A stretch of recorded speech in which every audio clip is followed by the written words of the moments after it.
사실상 지금까지 나온 대부분의 조건들이 바이오가 상승해야 된다라는 방향으로 향하고 있는 거거든요. 우리가 지금 많이 체크했지만 국채 금리, 그리고 FOMC 금리, 미국 바이오테크 상승, 국내 바이오 기술 이전, 그리고 국내 임상 학회 데이터 확보, 뭐 이런 것들을 다 따져봤을 때 사실 지금 모자란 게 거의 없습니다. 그렇기 때문에 사실상 지금 기대감으로 많이 올라가고 있어도 모자란 판국에 지금 못 오르고 있는 거는 저는 결국에는 이런 이유 때문이라고 생각을 합니다. 자, 반갑습니다. 오늘도 장 대표입니다. 자, 지금 오늘 시장을 보게 되면요, 나름 괜찮았었습니다. 아침 당시에는 이제 코스닥이 좀 더 강세였어요. 코스피 대비해서. 그래가지고 기분 좋은 스타팅을 좀 하고 있었었는데, 특히 바이오가 아침에 꽤 괜찮았었죠. 전일 미국장 증시에서도 기술주랑 헬스케어 쪽이 좀 괜찮았었다 보니까 오늘 아침에서도 좀 적당한 반등이 나와줬었는데, 오후장 들어가면서 좀 조정이 나오고 있습니다. 보시는 것처럼 알지노믹스도 조정이 나오고 있고요. 그 외에 뭐 오름 테라퓨틱이라든지 잘 가던 한미약품도 조정이 나오고 있고, 대부분의 바이오 종목들이 오후장 들어가면서 조정이 좀 나오고 있습니다. 그 이유는 지금 시장 종합지수로 보게 되면은 여기 보시는 것처럼 여기 개인 외국인 기관계 투자들이 있습니다. 근데 여기에 있는 외국인이랑 기관계 투자들이 오전까지는 다 팔았거든요. 코스피, 코스닥 둘 다 팔았었는데 오후장 들어서 코스피를 사고 있습니다. 근데 여기에서 사는 거는 당연히 뭘까요, 여러분들? 삼성전자랑 SK하이닉스겠죠. 이 두 개의 기술주를 사면서 상대적으로 코스닥이 조금 더 밀리는 그런 모습을 보여줬기 때문에 오늘 장은 딱 이 정도로 좀 요약을 해서 말씀드릴 수 있을 것 같습니다. 근데 중요한 건 이게 아니에요. 결국에는 지금 이렇게 단기간으로 좀 밀리고 조정이 오고 좀 시원찮게 상승이 나타난다 하더라도 대부분의 조건들이 지금 바이오로 향하고 있다. 저는 개인적으로 그렇게 생각을 하고 있기 때문에 여러분들이 뭔가의 기회를 잡으실 거면은 코스닥 쪽에서의 바이오 종목에서 많이 나오지 않을까라는 생각을 조심스럽게 해보고 있습니다. 그래서 지금 그 조건들이 무엇이 있는지 오늘 여러분들과 같이 얘기를 해볼 테니까 꼭 집중을 해주시기 바라겠습니다. 총 4가지 조건이에요. 첫 번째가 금리에 대한 하락이 있고요. 이거는 사실 바이오도 좋지만 대부분의 증시에도 좋은 요건이기 때문에 이거는 어딜 가나 필수 요건이라고 보시면 되는 거고요. 근데 두 번째는 미국 바이오테크들의 상승이 나오냐 안 나오냐 이거를 봐야 됩니다. XBI, IBB, 라부 딱 이렇게 중소형 테크주들의 대표 ETF 상품이 있거든요.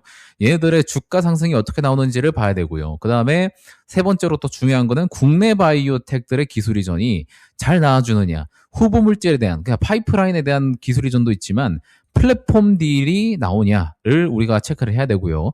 그 다음에 네 번째가 임상 데이터 확보. 우리가 기술 이전이 나오기 전에 빅파마들은 얘네들의 후보 물질에 대한 데이터 값을 다 봅니다. 데이터 값을 본 다음에 기술 이전을 하려고 하는 경향성이 있기 때문에 기술 이전 나오기 전에 사전으로 준비해야 되는 게 이 데이터 발표거든요. 그래서 우리가 봤었던 4월에 있었던 AACR부터 아스코, 에스모, 그러니까 AASLD, 가나페, 그 다음에 추가적으로 나올 또 이제 나중에 보여드릴 그 알츠하이머 학회까지 우리가 굉장히 1년에 여러 가지 학회가들이 있습니다. 그 학회에서 우리나라 바이오텍들이 임상 데이터가 잘 나오느냐를 봐야 되는데 올해는 진짜 대부분이 잘 나왔어요. 딱 한 개의 임상 데이터 외에는 다 잘 나왔단 말이에요. 그래서 우리나라 기업들의 임상 데이터가 어떻게 나오고 있는지를 또 보고 갈 겁니다.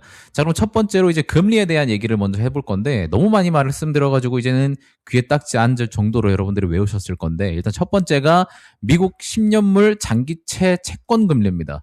이게 내려와 줘야 어디에 좋다 했었죠, 여러분들? 증시에 좋다고 했었고 특히나 자금 조달이 많이 필요한 바이오 섹터에 좋다고 했었습니다. 자, 근데 단기간으로 특히 어제 무슨 뉴스가 나왔었죠, 여러분들?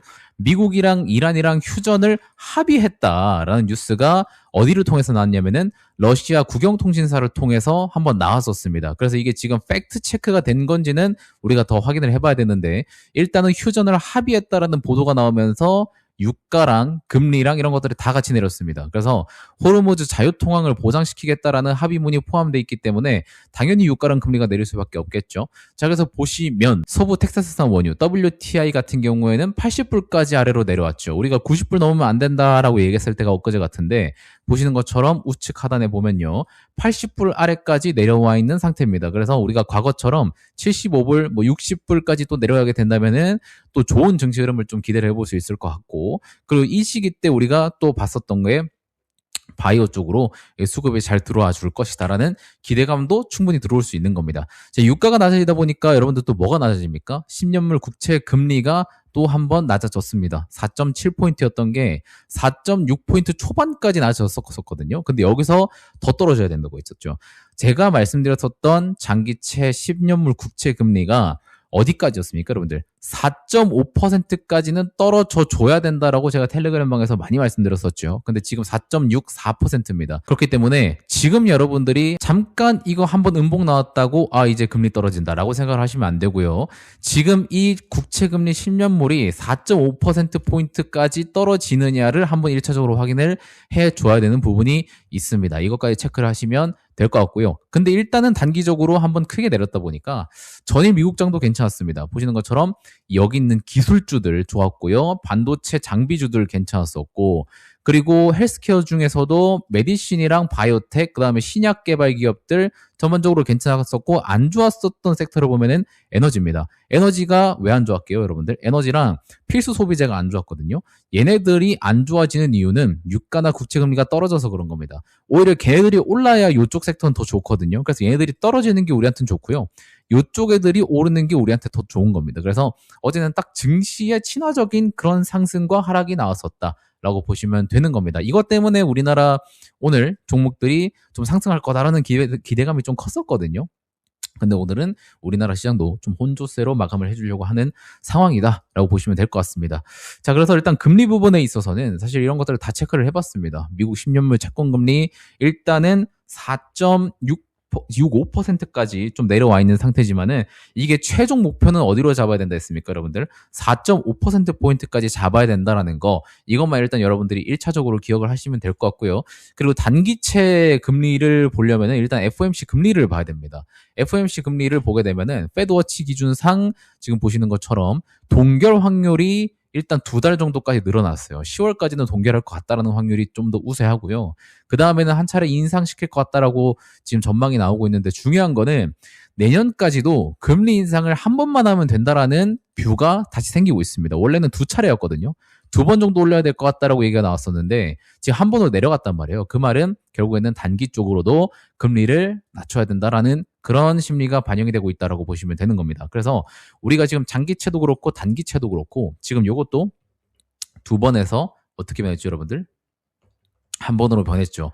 그래서 지금 전반적인 그 금리 부분에 있어서는 장기채나 단기채나 둘 다 우호적인 상황이다라고 보시면 되는 겁니다. 결국에는 이거 어디서 나왔댔습니까? 전쟁에 대한 종전, 휴전 이런 부분에서 나온다라고 말씀을 드렸었죠. 근데 아침에 뉴스 뜨자마자 이런 현상이 나타나는 거 보면 딱 보이는 그림이었다라고 보시면 될 것 같습니다. 자, 그리고 두 번째, 미국 바이오테크의 상승이 나와주는 것도 중요합니다. 이게 왜 그러냐면 제가 과거에도 차트를 보여드렸었지만 코덱스 바이오 ETF, 우리나라에 있는 바이오 ETF도 어떤 것들을 대부분 다 따라갔냐면요.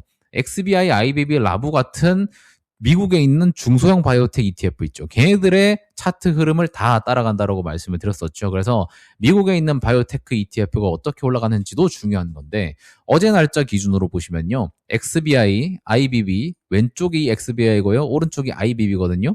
얘가 어제 신고가를 둘 다 썼다가 살짝 이제 장 막판에 좀 밀리긴 했지만 어쨌든 둘 다 어제 신고가였다라는 거를 생각을 한다면 사실 우리나라 바이오텍 ETF는 지금 굉장히 아래에 있잖아요. 보시는 것처럼 우리나라 바이오 ETF는 올라가려면 또 한참 남았습니다. 사실 2025년도 지나서 26년도 2월 때까지는 참 좋았거든요. 근데 이때 쭉 밀렸었던 게 결국에는 반도체 수급발 때문에 쭉 내렸었던 것도 있고 이란이랑 미국 전쟁 고조 때문에 내렸었던 것도 있는데 오히려 지금 바이오 ETF는 작년도 때 이때랑 거의 비슷한 수준까지 내려왔거든요. 그렇기 때문에 저는 개인적으로 여전히 말씀드리고 있지만 바이오 ETF가 12,000원이나 13,000원까지 회복하는 거는 저는 기본이라고 생각을 합니다. 왜냐면은 얘네들이 오른 폭을 보면요. 얘가 안 갈 수가 없지 않지 않을까라는 생각이 들 수밖에 없는 그 정도의 차트를 보여주고 있습니다. 오히려 얘네들도 XBI는 역사적인 신고가를 코로나 당시 때를 오히려 넘으려고 하고 있죠. 그리고 이 IBB 같은 경우에는 코로나 당시 때를 이미 넘었죠.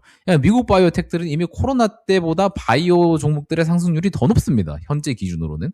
근데 우리나라는 그 정도가 지금 아니라는 거예요. 얘 같은 경우에 보시면 코로나 때가 얘가 17,800원이었거든요. 근데 지금 얼마입니까? 8,600원입니다.